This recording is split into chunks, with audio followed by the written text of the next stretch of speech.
We are so happy to have Kayla Kantor. We have been talking to Kayla probably for a year. And I'm so excited the night has come that she is here. She is the founder of her business, Make Me a Melody, and she is a board certified music therapist. She has specialized in pediatric care and has worked at the primary children's hospital. She's been there for the past 7 years, focusing on rehabilitation as well as hospice and palliative care. And I know from my conversations with her that she's passionate about using music in parenting. And she has a talk tonight that is going to help us all, incorporate music. And I know that Kayla is also starting some music lessons and up here in Park City. So we're just really excited to get to know Kayla and her work. And again, thank you so much for being here tonight. Awesome. Thank you. Okay. If there's ever a time where you can't hear me or something's wrong, let me know, but I'm super excited to chat with everyone tonight about using music with your child. So like Sarah said, my name's Kayla. I'm a board certified music therapist. And even though tonight's talk is not about music therapy, I just want to explain a little bit about what that means and my background. So music therapy is a specific degree and profession. It's not the same as music education or music performance. It's really the study of how music affects our brain and our central nervous system and our development. And then how can we use music to assist with any goals that we might have. And music therapists can work with any population, but love kids. I've been working down in Salt Lake at Primary Children's Hospital for the past 7 years. And just with life circumstances, wanted a bit of a change and more flexibility. So that's why I created this Make Me a Melody business and dropped down my hours at the hospital. And so even though it's not about music therapy, I just kind of want you to know that background. So let's jump into the science of music, how we learn what music does for our child's brain and how to connect. Okay, so I really put this picture up just so you can see one of the coolest things to me about music is it's one of the only things that we do that actually incorporates the entire brain instead of one hemisphere. Most actions we do are only using the right hemisphere or the left, but music utilizes the whole brain.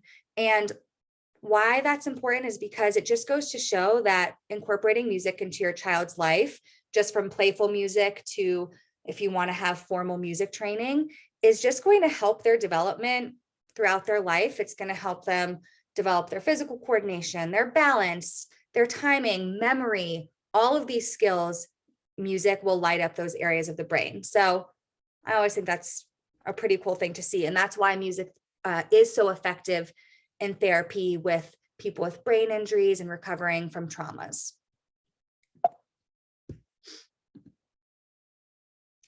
Okay, so I put up 2 little true or false because there's a lot of misconceptions about music. So how many of you have seen these cute photos of moms with headphones around their belly? Do you guys have a thought about playing music that you love for your child with headphones? You can just nod your head, maybe. Yes. So I'm here to tell you that we do not want to put headphones on our belly for our babies. Even though this is a super cute photo, it can actually be pretty harmful to the developing fetus. So the same way that your doctor will tell you that your baby's developing just as they should and they're protected is the same for music. So your baby can hear by about 25 to 27 weeks gestationally, and they can hear just the amount that they're supposed to. They hear your voice both internally and externally. They can hear the music you're listening to or the songs you're singing, and we don't want to increase that decibel level at all. So if you want to take a cute photo like this, just fake it and don't play any music with the headphones.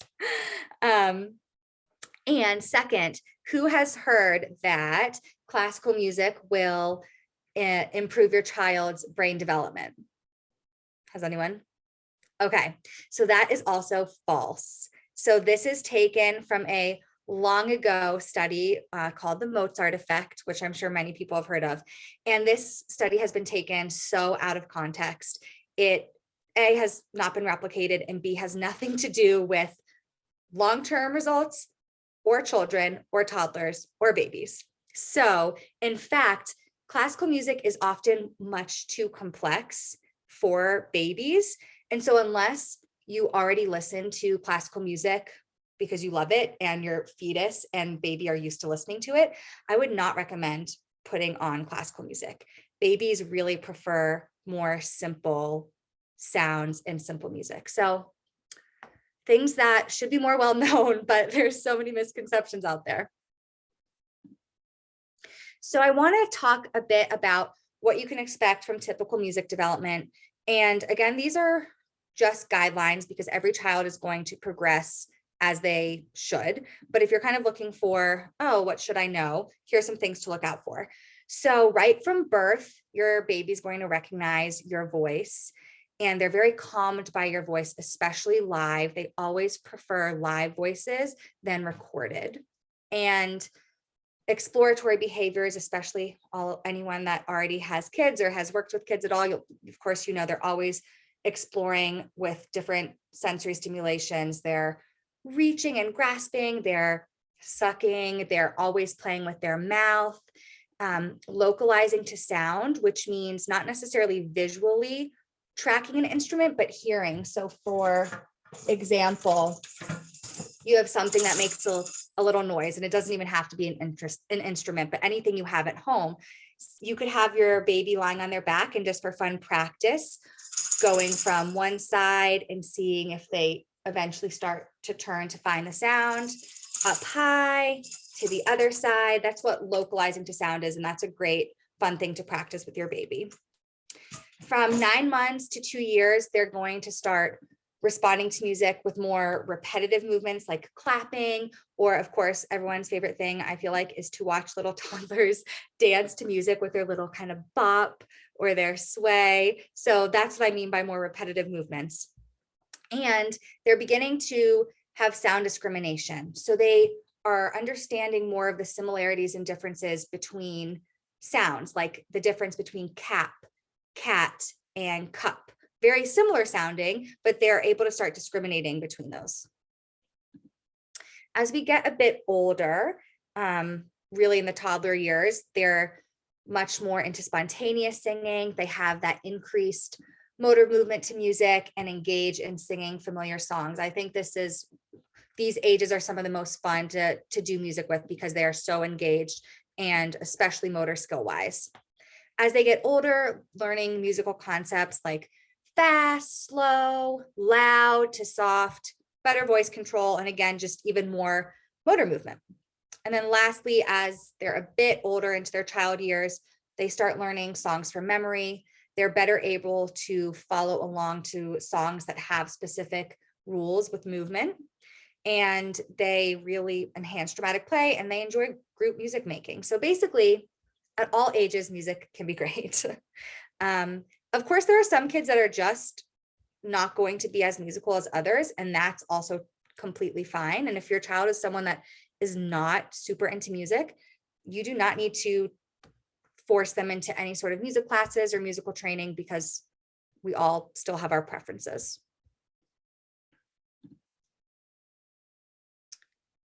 So pre-language development and vocal play. This is really important. And I think what's great about this is I'm sure it's something everyone is already doing with their child, but it's just kind of going a little bit deeper into the science and research behind it. So being face-to-face is really key because you want your baby not only to see your mouth, but your whole face, seeing your eyes widen and your eyebrows go up. Those are really important physical gestures that help your baby learn language development because physical language is also really important. So we kind of mentioned this with the true or false with the Mozart effect, but using simple songs and simple sounds that are repetitive is really great. So you don't have to worry about being some amazing musician or like, oh, I don't know what to do. I don't know how to sing. Simple sounds. You want to imitate your infant sounds and elongate them. So they start going, ooh, ooh. We take that and we start repeating it back. Ooh, ooh, ah, things like that. Or a lot of times, they start playing with their mouth like, brr, brr. You do that back. Brr.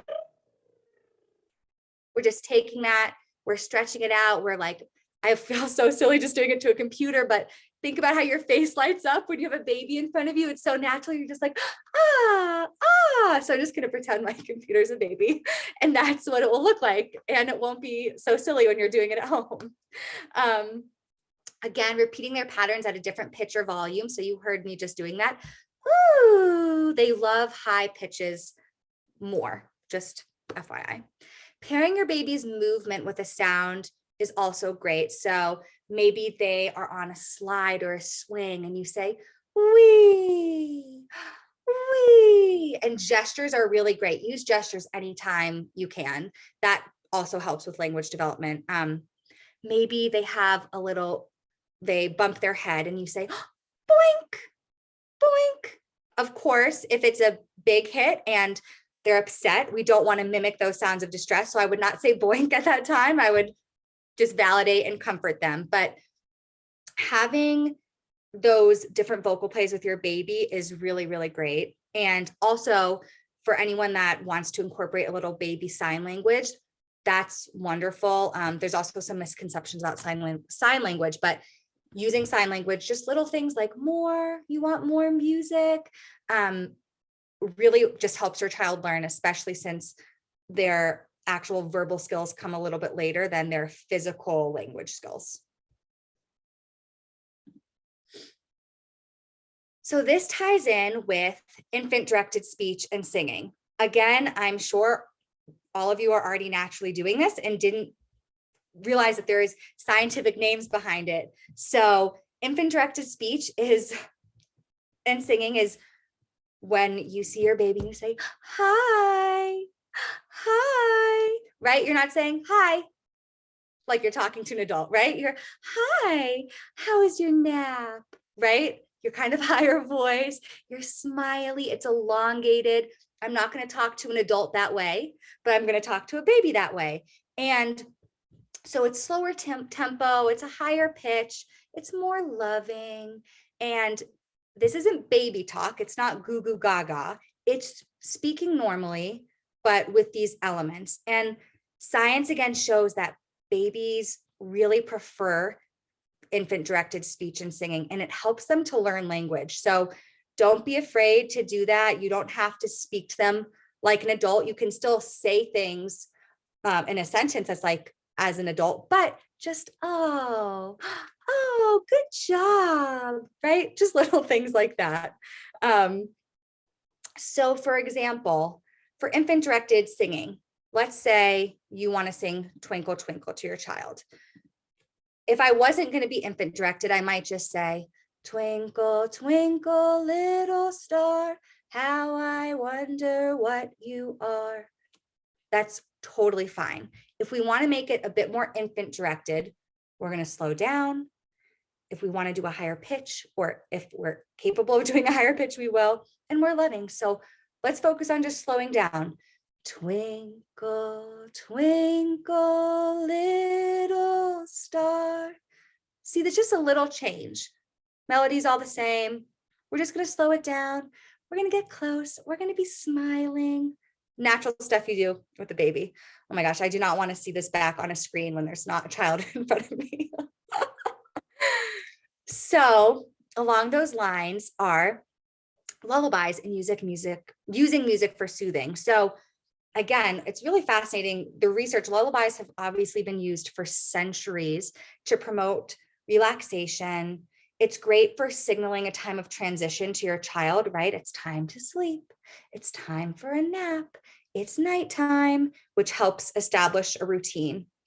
Lullabies are meant to convey sentiments of love and comfort, and singing them is just going to help you connect with your child and help them connect to you. Of course, you can choose any lullaby you want. There's a million out there, Twinkle, Twinkle, You Are My Sunshine, but you can use any song you want as a lullaby. So let's say you're like, oh, I'm so over the standard lullabies. Our favorite song is Tiny Dancer by Elton John. Well, you can make that into a lullaby. And let's think about the principles we've already talked about. Number one, your baby likes your voice more than anyone. And I actually don't know if I said that, but it's true for, sorry, dads, but moms are the number one. Babies prefer their mom's voice over any voice out there. Even if you think you have a horrible voice, your baby prefers your voice and they prefer it live. So of course, you can just play Tiny Dancer on your phone, but knowing that your baby really wants to hear you sing, let's just turn Tiny Dancer into a lullaby. And let's think about our last slide. Infant directed singing means let's slow it down. Let's sing it at a higher pitch. If you want to just sing it on an ooh or an ah, you can change out the words. But for example, maybe it will sound like blue jean baby, LA lady, right? I'm just slow. I'm being ridiculous with my face. And it's not the normal tempo with all these other instruments in the background. Ooh, ah, she married a music man.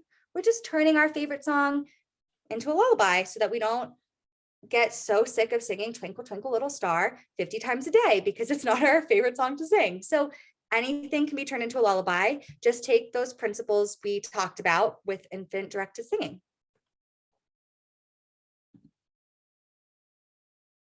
So how do we know that our baby likes what we're doing? Signs of engagement are great to look out for. And this is not just for music. This is for anything that your child's engaging in. If you see their eye contact is on you and their eyes widen, just like mine have been, right? That's a sign like, oh, we're so engaged with you. Of course, if they're smiling or cooing, babbling and talking is great. Maybe they're just really relaxed and focused on you. Of course, if they're turning to look at you, reaching for you, maybe they're slowing or stopping any sort of sucking activity because they're more engaged in what you're doing, and just kind of stretching out to you. Those are great signs. Overstimulation signs, which are equally, if not more important, is things like averting their gaze. They don't want to look at you. Of course, crying or becoming fussy. If they're arcing their back or their body becomes stiff, that's usually a sign of like, whoa, whoa, whoa, there's too high level of an arousal. We need to back away. Flailing arms, burping or spitting up, squirming, kicking, frowning, these things are so intuitive to parents, but just putting that up there. And of course, if this happens, you've not done any damage to their brain or anything. It's just them saying, I need a little time out. I know for myself, I get overstimulated easily, whether with crowds or too much music, I actually don't like. So just think of with a baby, this is the only way they can tell you that that's how they're feeling. And I also think it's interesting, signs of overstimulation in a toddler are different. So if they're having a hard time focusing, if they become aggressive or hyperactive, increased defiance and crankiness and defiance at bedtime, especially when they're so tired. I think an easy way to think about it is when you've given your kid way too much sugar and at first they're like, woohoo, and then think about the crash afterwards when they're like so unhappy. Is an easy way to think about just overstimulation. Okay, so music and movement, to me, this is one of the best things that you can do with your child is pairing music with movement. It's so much fun. It's the most fun thing to watch, I think. And the reasons it's so great is because it really assists with self-awareness. They're really paying attention to their own body and how they express themselves. You're supporting motor skills from balance and coordination to fine and gross motor skills. So fine motor skills like grasping, maybe it's gross motor skills like reaching out, swaying side to side, and twirling, any movement you want to have them do. Movement also supports language development. Again, right? Children love gestures. That's one of the first things they start doing. And to me, it's like one of the best ways to help your children learn certain cognitive concepts from anything you want, colors, body parts. I'm going to play you a little example of a song I love to do. And you could easily do this at home. with anything you have. You could just sing it a cappella, which just means with your voice only. But let's just take this as an example. Say you have a little rattle, whatever. It was Easter, so we're gonna sing a little shaky egg song. So we're sing shaking my egg, shaking my egg, shake my egg all around. Gonna shaking my egg from the ceiling to the ground. So right now we're already, of course, they're a baby. They don't know what ceiling to the ground means, but we can already be, or a toddler, right? But you might be saying from the ceiling. Where's the ceiling, right? We're helping them look up high. That's where the ceiling is. To the ground. Are you sitting on the ground? Where's the ground? And you can just be doing this with your own baby. Look, your tush is on the ground. Okay, we're gonna shake it up high, shake it up high. You might be helping them move their arm up high, shaking whatever it is. Shake it all around, gonna shake it up high. Look, our arms up high. Shake it up high from the ceiling to the ground. Super simple. Again, you don't have to have a guitar. You can just make up anything like I just sang. Anything that makes noise. Even if you don't have noise, you could just be helping. Say you have a baby just lying on the ground and you're playing with their arms, right? We're moving our arms up high. We move our arms down low. We're moving our arms around, you know, all the things that we make up and kind of do in the privacy of our home where no one sees us is a great way to have fun with your baby. Okay. So I just encourage all of you to use music with intention. So first and foremost, I would say it's just being playful with music like we just discussed. If there's only one thing you ever do with your child, it's just use music for fun, to connect with them and to allow them to enjoy music. But if your child definitely loves music and you feel like doing more than that, using music with intention, especially as they get older, is really great. So I would encourage you not to have music playing in the background 24/7. Again, that can be just too stimulating for their brains. But maybe it's, you know what, my child has a really hard time when we have to brush our teeth at night. My child really, really struggles with potty training or transitioning between tasks. I would encourage you to try using music during those times. Use the same song for that specific event and use it every single time as a way to help cue, hey, it means it's potty training time. Oh, it means it's brushing our teeth time. And it's just going to help your child get used to that action. It's definitely going to be more motivating than just saying we have to brush our teeth. If you have a really fun brushing my teeth song, which maybe you make up one, find one on Google, or we'll get into this, but something that I do with Make Me Melody is I create these custom songs for families when they're really struggling with something like this. So along these lines is, for example, music with intention, music for learning, a mnemonic device, which means something to help us learn information. The easiest thing to think about is the ABCs, right? We didn't learn it by saying A, B, C. We sang it in a song. So why not help our children learn through songs? So I'll just play you an example. This was actually, I made this for my niece. My sister really wanted her to work on being able to say and spell her name. So I made this little song for her. Can you hear that? Leslie, that's how we spell Leslie. Leslie, that's how we spell Leslie. Let's sing your name out loud. It helps if we sound it out. L-E-S-L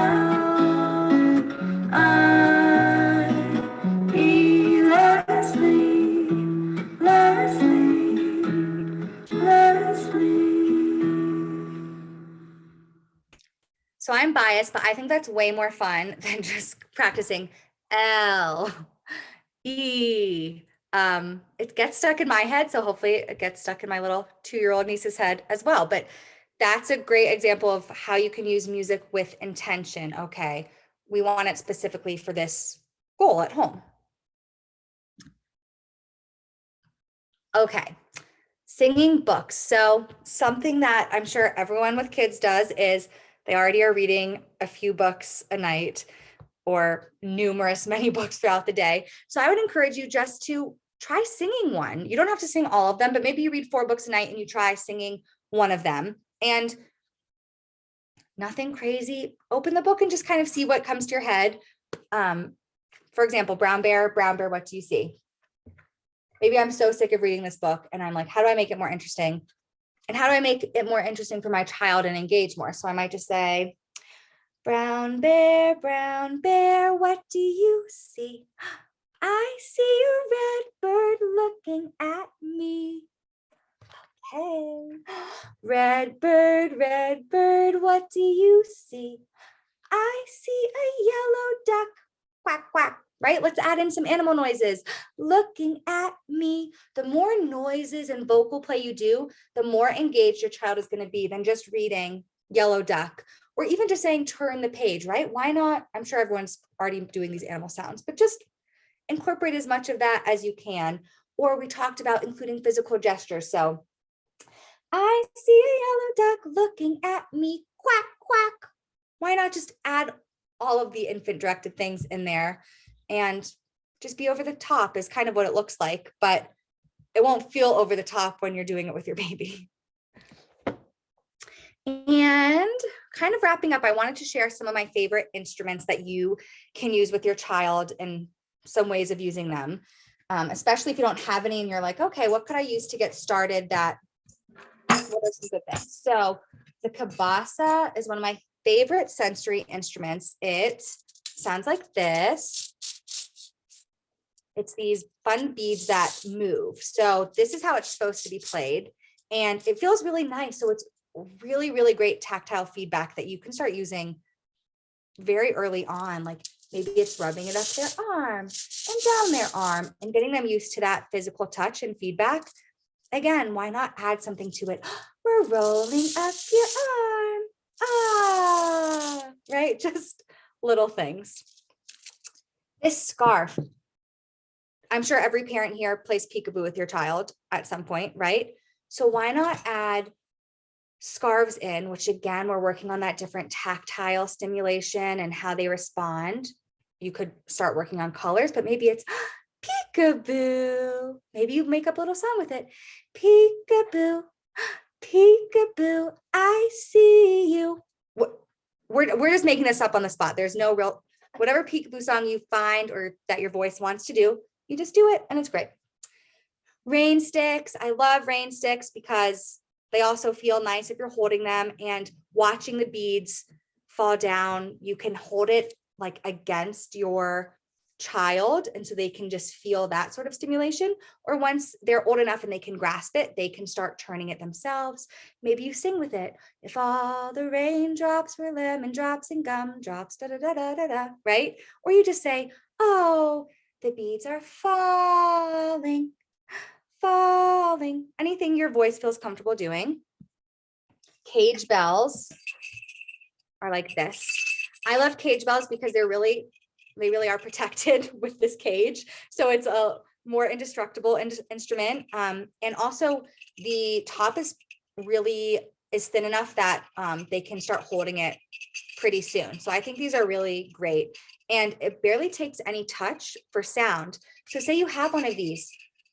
Think about when your baby is learning, they're just on their back and they're like starting to kick. Why not have this at the end of their foot so that when they kick, oh, they're getting this physical and auditory feedback saying, you're doing something super cool, keep doing it. Let's just add something musical to the end of their movement. Fruit shakers are great because who doesn't love shakers that look like fruit? Your child's going to be putting everything in their mouth anyways. So this can help with those concepts. I love wrist bells because they Velcro. So again, maybe you put this on your child's ankle, and when they're kicking, they get that feedback, or their wrist. I've got one more page. I promise that's it. So especially for the super little ones, let's see. We got these baby shakers. So you can see just a little difference is actually a big difference. They're just so tiny and perfect for little babies. Resonator bells. So if you've heard of a xylophone before, resonator bells are very similar. You can play them just like that, like a xylophone. But what I love about these is they're, unlike a xylophone, they're all separate pieces. So you can take out numerous ones. You could work on colors or playing, where's the biggest one? Where's the smallest? You can change their order. So I love resonator bells. Quack sticks are the #1 baby instrument at the hospital. I can tell you, sounds like this for an obvious reason. It's supposed to sound like a duck. It's very squishy. Again, this is going to go right in your child's mouth, but that's okay because everything is. So why not have some music? So this is really nice and such an easy way to start incorporating fun little things like quack, quack, quack, quack, blah, blah, blah, whatever you want to say. You just make it up. Shape drums. I love shape drums because you can just start working on different shapes or different colors, and they're kids love these. Here's what they sound like. Egg maracas. I love these because also they're pretty thin for most ages to start holding, and they're light, but they still have a nice tone to them. And then similar to scarves, I think using something like streamers or ribbons when you're pairing it with music and movement is just great, and it just engages the child even more. So those are my recommendations for any kind of starter pack of instruments at home. And that is all I have for you tonight. So hopefully that was helpful, and I really enjoyed, being silly with you guys on camera and pretending like I was talking to a baby. So thank you. Thank you so much. That was so enjoyable. I was like, loving that. Thanks. I had a question about your music classes. Like how do you structure your classes, and what is the benefit of spending that time, and investment into taking a music class with your baby or toddler? Yes. Taking music classes with your child is it's so bonding, and it's so fun to see them interacting with music. And I'm just starting music classes next month, really kind of on a trial to see what people need. Personally, I don't believe in structuring them too much, but that's based on my background that I like to be really spontaneous with things. But of course you want to look for hello songs and goodbye songs. You want some active music making songs and movement songs, sensory songs, and some calm down songs. And you want to find, no matter where you are or what class you do, I think #1, you're going to know if it's a facilitator that you think is good.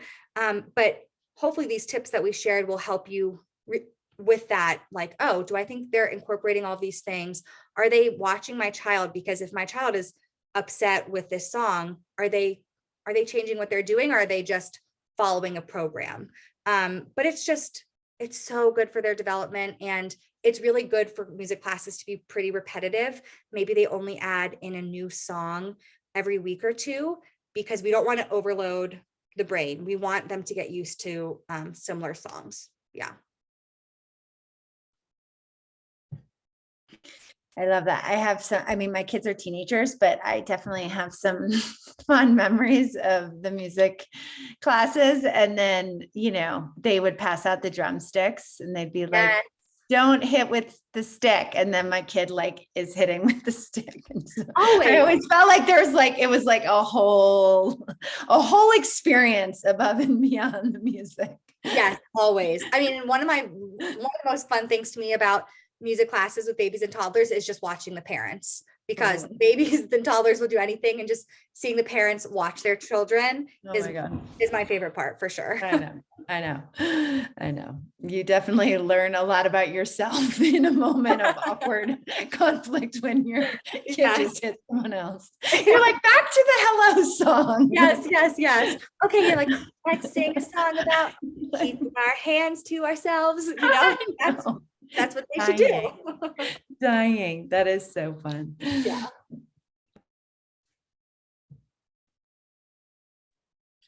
Does anyone else have any questions for Kayla? Anything that you're curious about? It just made me think about how popular, I don't know if you know the book, you probably do, Little Blue Truck. Yes. And it just makes so much sense that it's so popular because it has not only the verbal aspect, but also that melody and all the sounds to it. Exactly. And so I can see why it's caught on so quickly. Yeah. With all those different senses that are used and sounds that are used. Exactly. With little ones, there's really, of course, we're not talking about if they're overstimulated, they're overstimulated, but otherwise there's never too much. Like they're going to love your big faces. They're going to love your gestures and your noises all at the same time. It just really, that's what helps them learn how to speak, how to use their bodies in general. So books like that are amazing. And there are so many books that people have already made tunes to on Spotify that you can listen to. Some of them I wouldn't use, but people have made them, like I sing my own version of Chicka Chicka Boom Boom because I just made it up, but I know that you could find it on Spotify and use that to help sing to your child. Oh, interesting. Yeah. Because nobody really enjoys my singing, let's be honest. Your child used to when they were little. I would say the rule of thumb with that is that you're always the number one until they can tell you they don't want you to sing, which eventually happens. Yeah. Sure. I mean, I was singing Rockabye Baby to my little niece and I never sing that lullaby and I messed up the words and immediately she was like, no, that was wrong. No. Once she can tell you, they really have they have an opinion. Well, I've always said that my goal for I would love to take singing lessons just so at least I can enjoy my own voice because nobody has to be around me, but in the car, I'd like to enjoy that. Do you have recommendations for any other books similar to that incorporate some of that? Because not all of us are as creative musically as you to be able to kind of come up on the spot. And a lot of times we're tired at night, right? So having something in front of us where it's oh, it's there for us, but the kid enjoys it. And it's I'm oh yeah, okay, I can just follow this. I'm happy to put together a list. I would say the easiest way to start would be any book that rhymes, because then your song structure is just super, super simple. So I would start with any rhyming book versus the more involved books. But I'm happy to put together a list of ones that I think are super more easily singable. Yes. That'd be great. Yeah. I know I just go on the spot and I don't have a child at home. So I don't have a ton of children's books that I can think of right now. It's just when I'm with my niece and I take her books and I just start singing them because I think it's more fun. So I'll put together that list when I have more books in front of me. That'd be great. Thank you. Yeah, of course. I had another question. This might be a little out of scope, and so it's totally fine if you're I don't know the answer, but I was thinking about the headphones on the belly, which I was a total, I thought those were both true. So those were good myth busters. Oh, I'm so glad. Okay. Yeah. And, but what do you know or think about taking little kids, in Park City, where a lot of us are, there's a lot of outdoor music in the summer. Yeah. And do you know anything about exposing, littles to live music? Is it too much? Do the headphones make a difference, or do you say stay at home and sing the books? I would say I base it off of our own experience. So when you go to a concert and for you, it's ooh, that's a little too loud, right? It's going to feel that way for a child too. So I think when they're out of the womb and they're in life, again, look for those cues of overstimulation. If they're at a concert, if they start if they're really little and they're flailing and arching their back, it's too much for them. They're peacefully asleep in your arms and you're rocking out to the music, then they're totally fine. Yeah. I love that. I think having headphones that can block out muffle sound while you're there is a great option, and just look for those signs to see if your baby needs that protection or if they're feeling okay. That's great. That's really, and I love the intuitiveness of just going back to like, what are their cues? I think we have so much to learn. I think as a mama, I get in my head and sometimes I can just be like, well, Yeah. what do they look like? I think And that's I think really good. parents are so intuitive with their children, but it's just, you don't necessarily have the terms behind it or like, oh, the science behind it. So that makes you question yourself. But Mhm. parents know their children best, better than what any clinician can tell you. So if you can tell, you know what, my child's not into this, even if they're not showing those classical signs of overstimulation, Mhm. follow what your gut tells you is my advice always. Mhm. Mhm. Yeah, that's really good. Thank you for that. Yeah, of course. And then do you want to share where people can find you as well? I mean, I know we have your website, but, and so you have class offerings that you're going to offer this spring. I also saw on your website, you've got kind of examples of some songs you've done and things like that. So people can check out different resources you have. Yeah. So of course there's my website, makemeamelody.com. And you can also find me on Instagram, Make Me a Melody. And on there, I try and post helpful tips and, graphics for how you can use music with your children as well as songs. So Make Me a Melody is primarily a product-based business where I create original songs for families. Especially this comes out of my work at the hospital, working with children at end of life, where I would create original songs for these children is really the inspiration for Make Me a Melody, which is creating these original songs for families, but not necessarily because they're in such a horrible time in their life, but just because maybe it's a baby shower gift, a birthday. And I offer a few different types of songs in there, but really anything. I love doing any custom songs for families. And the music class is just a new thing I'm going to try for a bit. I'm due with my own child in the summer, so I'm just going to test it out, take a break, have a baby, and then hopefully start it up again. So I just wanted to kind of gauge what Park City parents needed. And it looked like there was a huge need for some music classes. So I might be, I actually only have one spot left in my class. So I might be opening some more. Sarah and I talked about this the other day. So if I start another class, definitely letting members of the Hive family kind of know first and have the first opportunity to sign up, because I like to limit it so that I make sure I can really be paying attention to individual needs versus just like an open forum. Yeah, but definitely follow me on Instagram and hopefully it will help you learn some tips and tricks about using music with your kids. I love that. Congratulations. I didn't even know you're with a baby. I love that. Yes. Oh, we love the perinatal period, what's your target age for your classes? And the class I'm starting is 0 to 2. Oh, fun. But I've gotten a lot of feedback from parents asking to please do a toddler class, which I love. I really love toddlers. So I think I will probably add one in May. I just haven't officially put it out there, but I'm open to any and all feedback from parents if they want to share that with me and create it kind of around what works with people's schedules. Yeah. I love that.